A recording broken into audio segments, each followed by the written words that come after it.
do you feel about the denomination right now versus how you might have 48 hours ago? Is there a difference? Well, it was beautiful to see so many different people from across the country come together, and they were evangelicals, they were progressives, everything in between, but saying, this is not okay what happened at General Conference, and we are committed.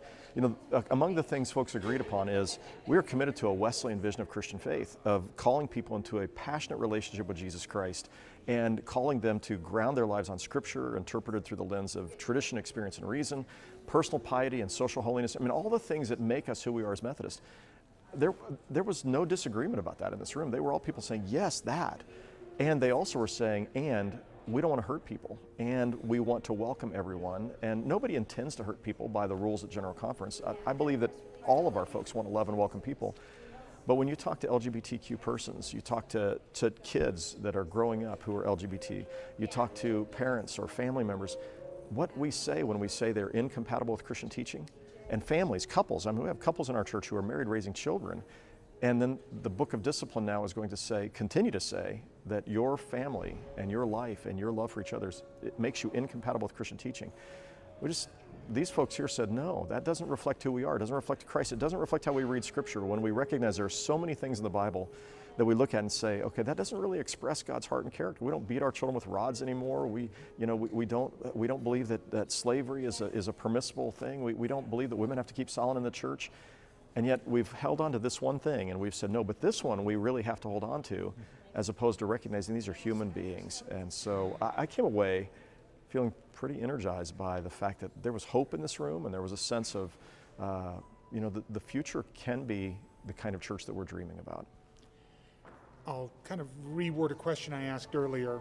Next week is our annual conference. Yep.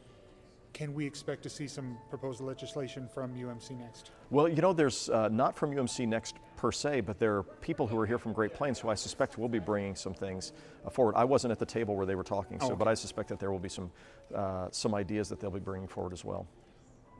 What kind of discussion do you predict might be happening next week? Well, I think it's what we recognize is our own annual conference is divided. Mm-hmm. So our delegation was divided. And part of what I want to say is, and part of what the One Church plan was saying was there's room for all of us here. Mm-hmm. It's not like progressives were saying, you have to be progressive or you can't be a part of the church, or you have to embrace same-sex marriage or you can't be a part of us. Mm-hmm. No, they were saying, of course there's room for traditionalists and progressives together at the table, and in the United Methodist Church and in leadership, and we love you. But what the Good News Coalition was saying was, unless you hold the line with us, there isn't really room for you. Mm-hmm.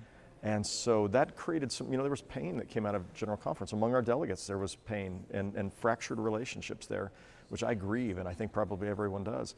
So I'm hoping that that annual conference is actually a bit of a healing time to say, okay, look, we all are Wesleyan United Methodist Christians. We love Jesus and we love people. All of us love Jesus and we love people.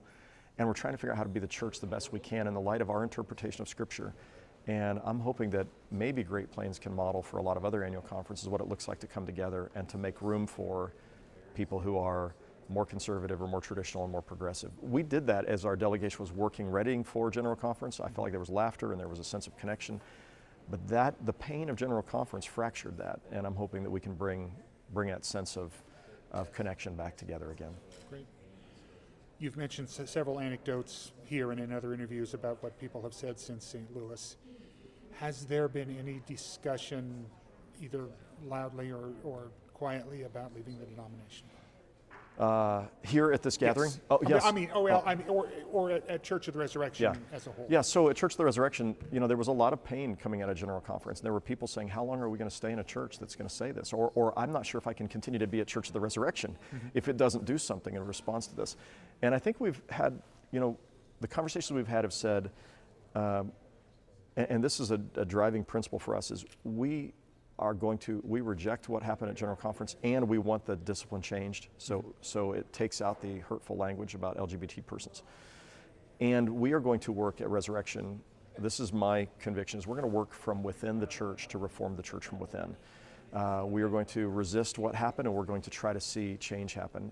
At some point in the future, if it appeared as though not only is it not possible for us to change this, it's going to get worse, then we would look at joining with others in leaving to form a new United Methodism. But right now, my big concern is there are thousands and thousands of smaller, medium-sized churches across the country who couldn't leave, and they'd be left behind. And we feel a real connection with those churches to say, and they're not all in the same place. They're all churches that are sort of on a journey saying, look, what happened at General Conference may not reflect what we believe. We're not really sure what we believe or where we stand, but that doesn't reflect us. And what we're saying is we want to try to be a church with them and in church with them until we can't anymore. And so I think we're staying United Methodist, and we're hoping to see change happening from within. And at the same time, we recognize the day could come where that will be not possible, and it would be so onerous for families in our congregation and people who care about LGBTQ persons that they could not stay. But right now, we're staying. Sounds good. Yep. All right, thank you. Thank you.